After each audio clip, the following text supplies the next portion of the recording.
Jerry Orr has that story next. This team, at times, I think, really played well today, and all we've got to do is put a full game together. We got to play well for 4 quarters, not for 2.5.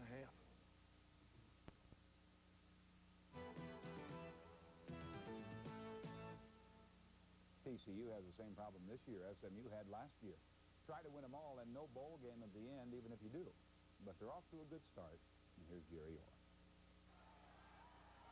The latest edition of Smash Mouth football doesn't believe in boring games. 48 points against Tulane and 35 against Kansas State. Last night, the leader of the Frog Pack, Tony Jeffrey, scored twice and rushed for 57 yards. But that was light years away from his legendary 343 yards and 5 touchdowns last week. Well, K-State had a very good defense. It wasn't nothing like Tulane's defense, but, you know, they had some very good quality players, and it showed that, you know, they came to play. The first touchdown of the game was scored by Tony, not Jeffrey, Darthard.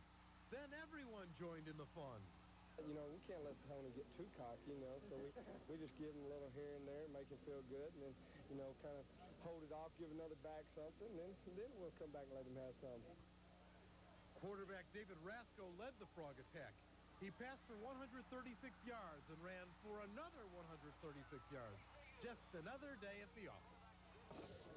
Yeah, shaking and baking down there, but no, we were getting outside, their ends were they were closing down, taking TJ Light first, and now, you know, cornerback was going to pitch, shoot it, I mean, just take off and run, straight up field. You know, there wasn't, on that one touchdown run, there wasn't anybody out there. Offensive lineman could have scored.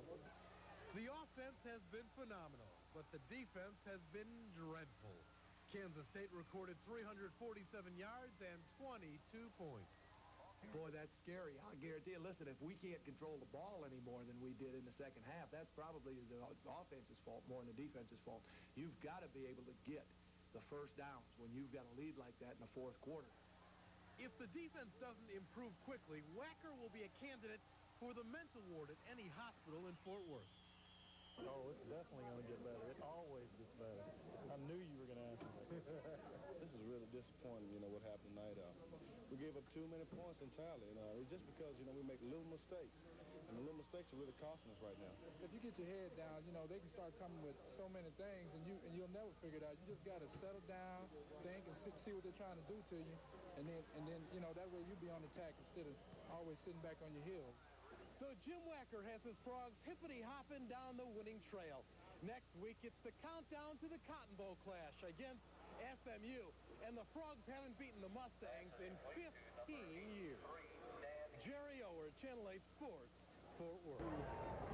TCU now handing the ball off. Rasco handing it off to Jeffrey. Makes a move on the left side, and here he goes, evading a man down to the 20. Jeffrey still moving and driven out of bounds at the 10-yard line, a gain of 34.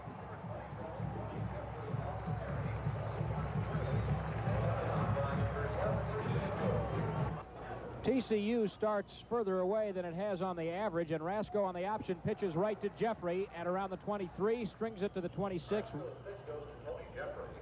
Ford and Delaney both to the right side, and the pitch goes right to Jeffrey. And he breaks off a tackle at the 40, turns it up to the 35, down around the 31-yard line.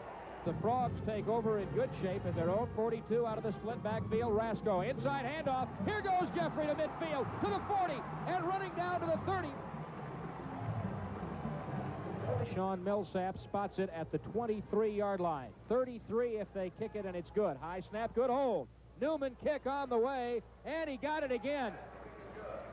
And the score is TCU 10 and North Texas 3. 38 yards, good snap, good hold. Kick on the way. It's long enough. It's good. Lee Newman from 48 yards puts TCU up by 3. 9:54 left in the game. Our score, TCU 20 and North Texas 17.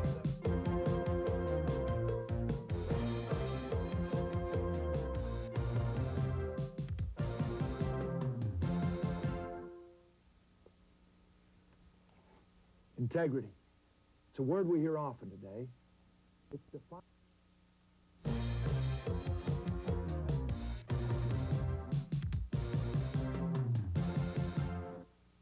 We've become aware of some of the great players as early as their sophomore year in high school. However, in most cases, on most prospects, we begin to track them in their junior years as we become aware of their physical abilities and skills necessary to play at this level. Questionnaires for coaches' recommendations on upcoming seniors are mailed out in mid-February, and at this point, as those questionnaires come back in, we begin to build our data files in our computer on upcoming prospects. The evaluation, of course, intensifies during the month of May when our coaches are allowed to go into their recruiting areas to evaluate these kids. By mid-June, we'll have from 1,000 to 1,200 prospects in our computer data files. And, of course, at that point in time, the intensity of the recruiting process switches to squeezing those kids down to a workable number, somewhere 150 to 200 kids that will actually actively evaluate and recruit during the season.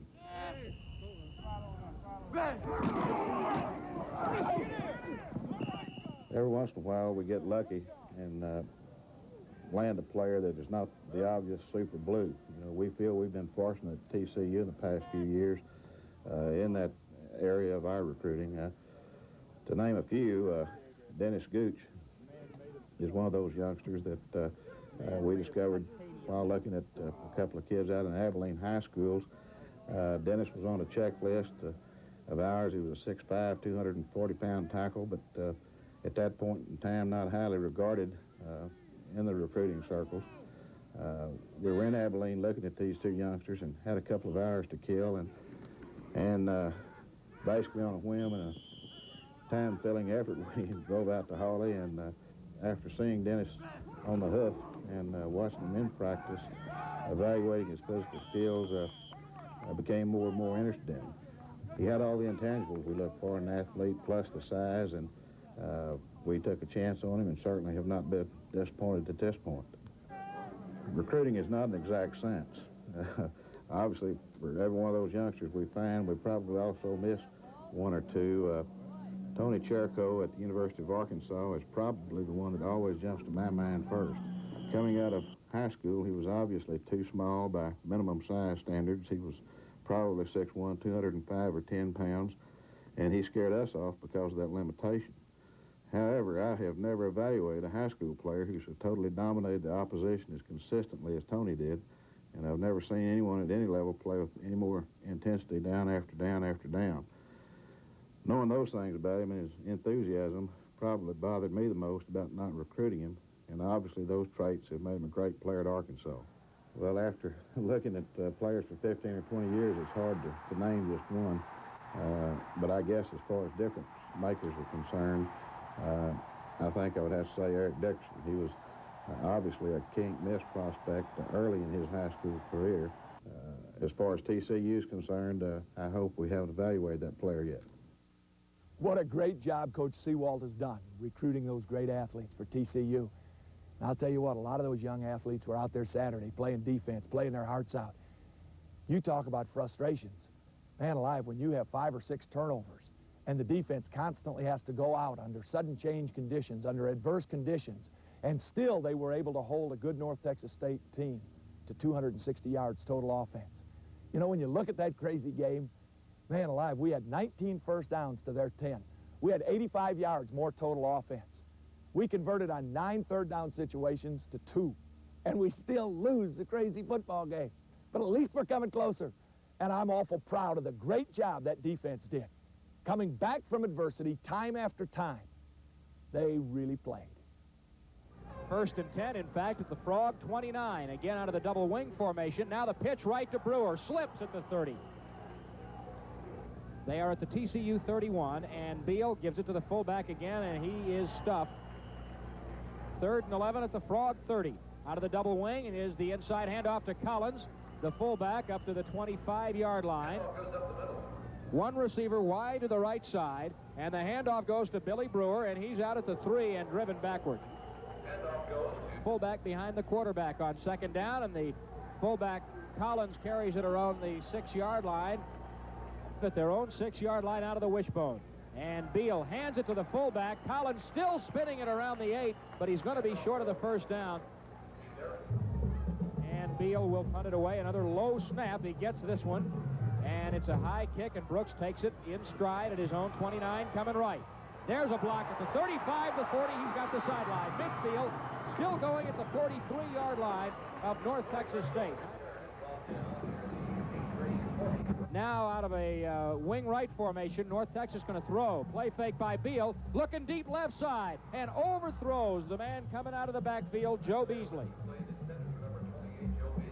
Double wing formation once again, and now Beal, with what looks like a broken play, is sacked at the 40-yard line by Tracy Simeon on the nose. North Texas at its own 40-yard line, double wing formation, and Beal back to throw. Trey is sacked at the 31-yard line by David Caldwell.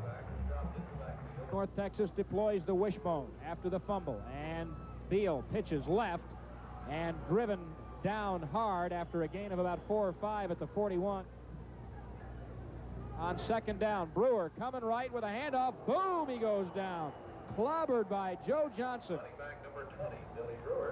At the 39 of TCU, play fake, Beal half roll left, being chased, sacked, back in North Texas territory. It was Chris Shaw who broke through. They start in the wishbone, and now the halfbacks come up to a double wing, and Beal again gives it to the fullback Collins, who spins around, but Dull was waiting for him. In a tie game, Beal hands it to the fullback. He's driven backwards. He actually had reached almost the 39, but Scott Harris put his helmet in there and drove Darren Collins backwards. Now they apparently going to go for it on 4th and 2 at the Frog 39. They bring a man in motion. Beal tosses to that man in motion. McGinney, he's thrown for a loss. Brooks broke through into the backfield and drove him back for a loss of 4.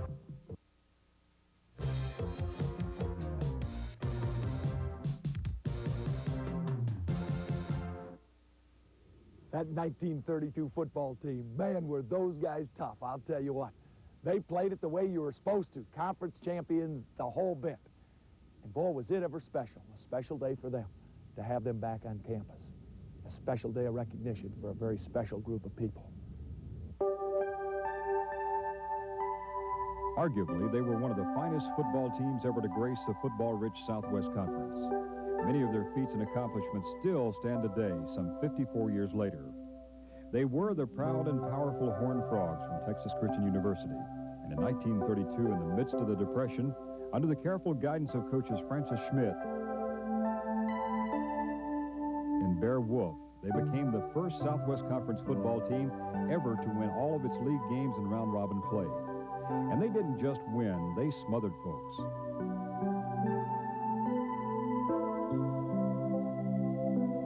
En route to an illustrious 10-0-1 record, this TCU team gave up only 23 points all season. That's an average of 2 points per ball game, and they never did allow a rushing touchdown. It was a squad made up of names that were to become household words in college athletics for the next 3 generations. Johnny Vaught, Leonard Spearman,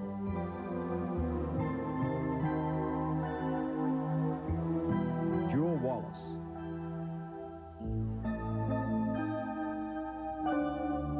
Lon Evans,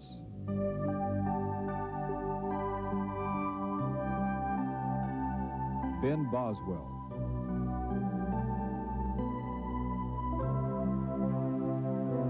Wallace Hogcaller Myers,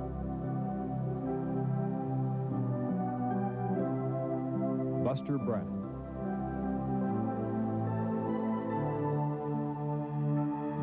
and of course the indomitable Coach Smith, who is often referred to as the Moses who led the Fighting Frogs out of the bulrushes.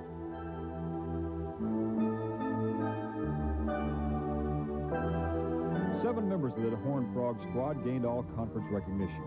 The sensational Vaught, a Fort Worth native who also gained All-American honors.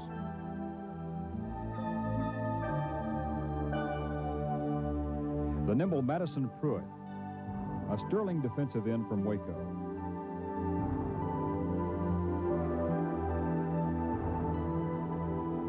The high-scoring Spearman, a running back from someplace called German, Texas.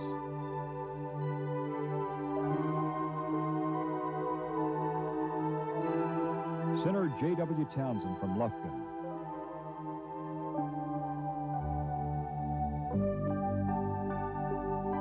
the Bruise Boys of TCU's line play, Evans and Boswell, also Fort Worth products.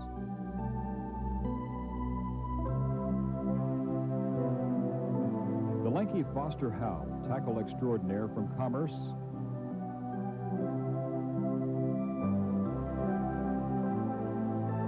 And halfback Red Oliver, still another Fort Worthian.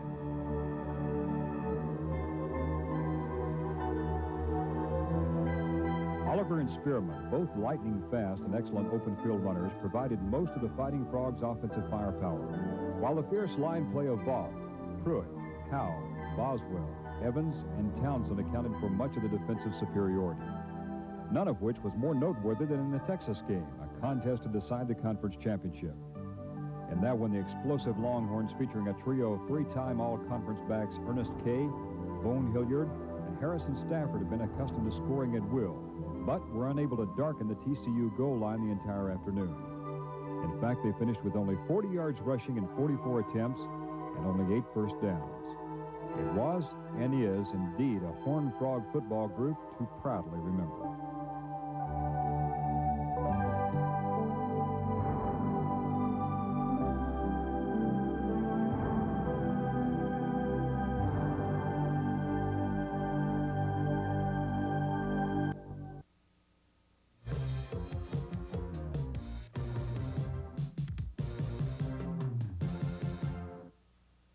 Kevin Dean, our leading tackler. Oh, what an outstanding linebacker. Had to sit out that North Texas game, and man, do we hope he heals up. But I'll tell you what, there were 2 young linebackers, a freshman and a sophomore, John Dull and Scott Harris, and they came to play. And am I ever proud of those 2 young football players. Because, man, if they keep improving the way they have the last couple of weeks, we are going to have a fine defense before this season's over. They are at the TCU 31, and Beal gives it to the fullback again, and he is stuffed at around the 30-yard line. He might have picked up a yard, Darren Collins. Scott Harris read that one and made the tackle. The Eagles start 1st and 10 at their own 7, and again we have that double wing formation, and Beal flips it out in the flat to Camper, a little flat pass at around the 5, and the ball comes out, and TCU has it back at the North Texas 5. They come out in a wing left formation, and Beal hands the ball. No, keeps it himself, turning it upfield at right guard around the 14-yard line. He stopped. Nice fake by Beal.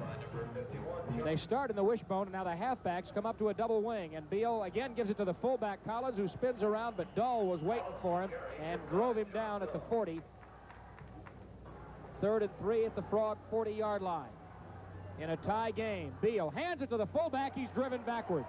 He actually had reached almost the 39, but Scott Harris put his helmet in there and drove Darren Collins backwards out of the wishbone. And Beal hands it off to the right side down to the 9-yard line, but apparently short of the first down. We're back into conference play this weekend against the Baylor Bears. And boy, they're having an outstanding season. They're coming off a very frustrating loss also, a 1-pointer to Texas A&M. You know, this football game could be tough sometimes.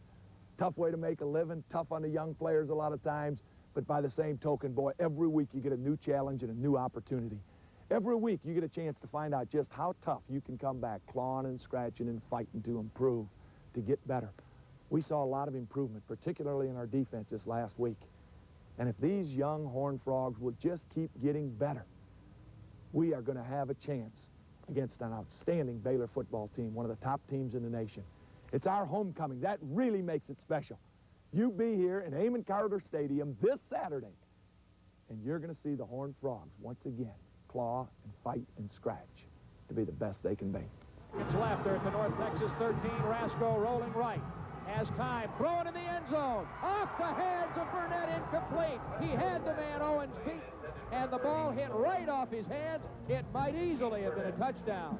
Just off his fingertips, Burnett ran a real good flag pattern and had Owens beat, and he had to lean out to get the ball. It may have been a little bit wide, but still it was a ball that was on his hands, and you've got to expect receivers in that part of the field to give everything they can in order to jump up and get the ball. Burnett certainly had the opportunity to have that catch. And it's 3rd down and 4. TCU at the 13 of North Texas. 50 seconds left. Rasco